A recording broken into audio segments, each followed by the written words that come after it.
Hello everyone, welcome to this session. So my name is Umesh Kumar Yadav and I'm your faculty for paper 2 economics and economics की cut off की बात करेंगे। तो paper आपका conduct हो चुका है, सबने पेपर दे दिया है, सबको अंदाजा लग गया है कि पेपर का लेवल इस बार थोड़ा सा आसान आया था पिछले बार के कंपैरिजन में एंड कट ऑफ हम सब जान रहे हैं कि इस बार ऊपर ही जाने वाली पिछली बार से। तो एक अप्रॉक्सीमेट गेस करने की कोशिश करते हैं कि कट ऑफ क्या रह सकती है। ऑलराइट, तो कट ऑफ के बारे में बात करेंगे। तो कट ऑफ किन किन चीज़ों पे डिपेंड करती है, पहले हल्की सी उसकी बात कर लेते हैं एंड देन फिर उस नंबर तक पहुंचने की कोशिश करेंगे जहां पे आपकी कट ऑफ इस बार जाके रुक सकती है।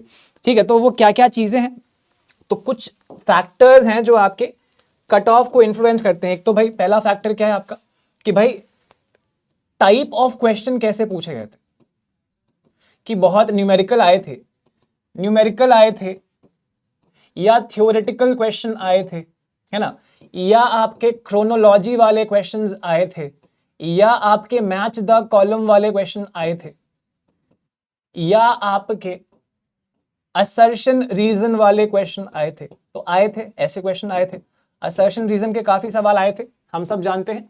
ठीक है, और आपके क्रोनोलॉजी बेस्ड सवाल आए थे, but this was also easy. तो जो पीवाईक्यू बेस्ड सवाल यहाँ पूछे गए थे, तो उसमें जिसने पीवाईक्यूज अच्छे से करे हैं और जिसने हमारी यूट्यूब क्लासेस अटेंड करी थी उनको बहुत फायदा हुआ है, तो वहाँ बहुत दिक्कत नहीं आई है। मैच द कॉलम के भी कुछ सवाल थे, बट न्यूमेरिकल एज सच बहुत नहीं आए हैं, और जो आए थे वो भी डुएबल आए थे। तो इस लिहाज से पेपर आपका इस वाले फ्रंट पे आसान था। इसके अलावा पेपर का जो लेवल है वो डिपेंड करता है कि किस यूनिट से सवाल आए, यूनिट्स आस्क्ड। तो लगभग सभी यूनिट्स को यहां पे टच किया गया था एंड उसके बावजूद भी जो क्वेश्चन का लेवल जो था वो मॉडरेट था हर एक जगह से, चाहे आपका इकोनोमेट्रिक और स्टैट्स क्यों ना हो। तो वहां पे भी सवाल अगर आप ठीक से पढ़ के गए हैं तो आप सवाल आराम से कर पा रहे थे। तो ये वाला फ्रंट भी आपका सॉर्टेड है। यहाँ पे आपके जो सवाल आए थे बहुत घुमा फिरा के नहीं पूछे गए थे, कुछ एक आध ऑड सवाल यहाँ पे आए हैं, वो हर बार ही ऐसा होता है, बट वो आपकी कट ऑफ को इन्फ्लुएंस नहीं करते हैं बिकॉज इवेंचुअली उन चीज़ों को कोई अटेम्प्ट नहीं कर पाता है। ठीक है, इसके अलावा आपका जो इंपॉर्टेंट फैक्टर है कि आपके स्टैट्स, आपके मैथ्स, आपका इकोट्रिक्स, इस पोर्शन से इकोनोमेट्रिक्स से कितने सवाल आए हैं। सवाल यहां से ठीक ठाक आए हैं आपके, लेकिन अच्छी बात यह थी कि सवाल आपके हो रहे थे आराम से, चाहे मैथ्स के सवाल हो चाहे स्टैट्स के सवाल हो। इनफैक्ट जहां तक आपके इकोनोमेट्रिक्स के सवाल थे उसमें से भी आपके सवाल जो है हो रहे थे। तो ये पोर्शन भी आपका सॉर्टेड था। अब ये चीजें आपके पेपर को डिफिकल्ट बनाती है। अब यहीं पे अगर बहुत दिक्कत नहीं हुई है मतलब पेपर का लेवल आसानी था। इसके अलावा क्या फैक्टर्स इन्फ्लुएंस करते हैं आपके, कि आपके पैसेज कैसे आए हैं। 2 पैसेज आए थे पिछली बार की कंपैरिजन में, जून 25 के कंपैरिजन में इस बार जो आपके दोनों पैसेज आए हैं, पैसेज 1 पैसेज 2, दोनों इजी आए थे। तो ये आपको अपनी नॉलेज से ही सॉल्व करने थे, लेकिन अगर वही मैं फिर से वही बोल रहा हूं कि अगर आपकी तैयारी ठीक रही थी तो आपने आराम से इन पैसेज को सॉल्व किया। एक एनवायरमेंट से पैसेज आया यहाँ पे, एक आपका इंटरनेशनल इकोनॉमिक्स से पैसेज आया था WTO के बारे में, तो यहाँ पे बहुत दिक्कत नहीं हुई है। तो यहाँ पे भी चीजें सॉर्टेड हैं आपकी। इसके अलावा और क्या फैक्टर्स हैं जो इन्फ्लुएंस करते हैं कि पेपर जो है आपका कितना लेंदी था, कितना लेंदी पेपर था, क्या टाइम पे कंप्लीट हो पाया। तो कुछ बच्चों ने बोला कि सर पेपर लेंदी था, लेकिन मैक्सिमम बच्चों का जो फीडबैक आया है उसमें यह था कि पेपर आराम से टाइम पे कंप्लीट हो गया था। तो पेपर लेंदी नहीं था पिछली बार की तरह, तो पेपर आपका डुएबल था, टाइम पे कंप्लीट हो रहा था। तो ये जो फैक्टर है ये भी आपका यहाँ पे सॉर्टेड था। तो कुल मिला के अभी तक ऐसा कोई फैक्टर मिला नहीं जो पेपर को बहुत मुश्किल बना रहा हो। आपके बजट और सर्वे से भी यहाँ पे सवाल आए थे, बट उतने सवाल नहीं आए थे जितने पिछली बार आए थे जून वाले उसमें।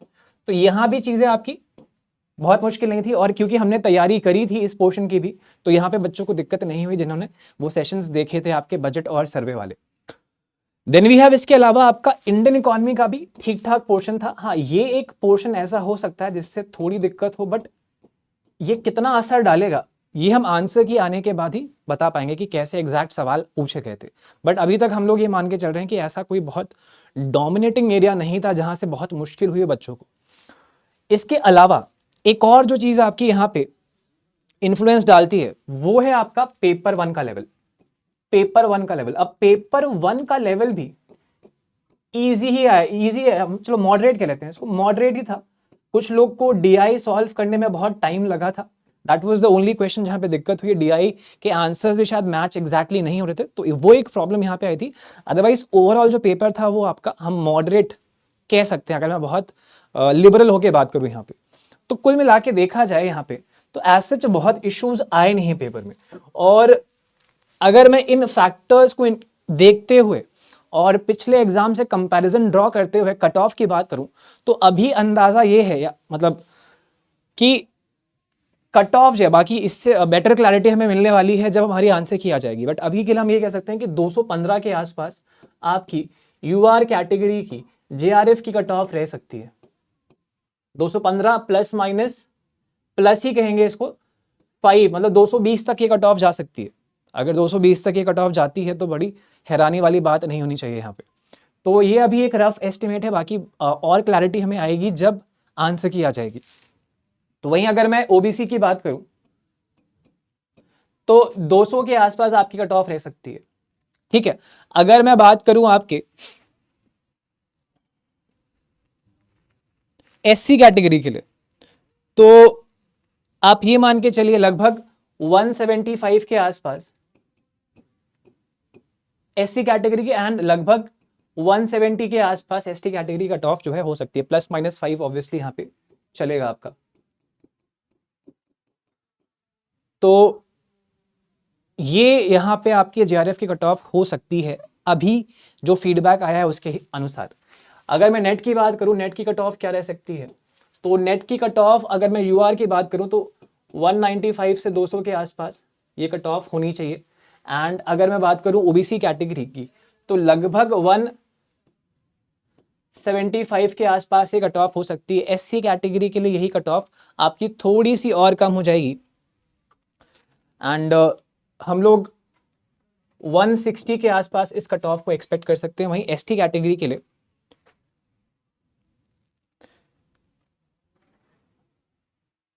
हम लोग इसको 155 के आसपास एक्सपेक्ट कर सकते हैं। तो ये मोटा मोटा एस्टिमेट है अभी के लिए, ये एक रफ एस्टिमेट है। मैंने जैसा आपको पहले भी कहा कि एक बेहतर क्लैरिटी आपको तब आएगी जब हम लोग आंसर की देख लेंगे एक बार, ठीक है। तो क्योंकि हो सकता है कि अभी कुछ सवाल आपके गलत भी हों, कुछ सवाल आपके चैलेंज भी होंगे, जो आंसर की आएगी वहाँ पे कुछ चैलेंजेस होंगे, तो उससे बहुत सारा फर्क पड़ सकता है आपकी कट ऑफ में। बट एक जो क्लियर पिक्चर यहाँ पे है कि कट ऑफ आपकी 200 से ऊपर रहने वाली है, 210 के ऊपर रहने वाली है, that is for sure as of now. So this is the update regarding the cut offs. And जो भी आपको लगता है, जो भी आपको लगता है कि सर शायद कट ऑफ नीचे रह सकती है या और ऊपर हो सकती है, वो आप ज़रूर कमेंट करके बताइएगा। एंड एक बार हम लोग वापस कट ऑफ लेके आएंगे जब आपकी आंसर की रिलीज हो चुकी होंगी। So this is the update as of now. बाकी all the best to everyone for the results. जब भी रिजल्ट्स आपके आएंगे उसके लिए आपको बहुत बहुत अभी से मैं ऑल द बेस्ट ही बोल सकता हूँ। होपफुली सबका रिजल्ट बढ़िया रहे। So that's all for this session. Thank you so much. Baki will be bringing more such sessions, and keep learning, keep watching. Thank you so much. Take care.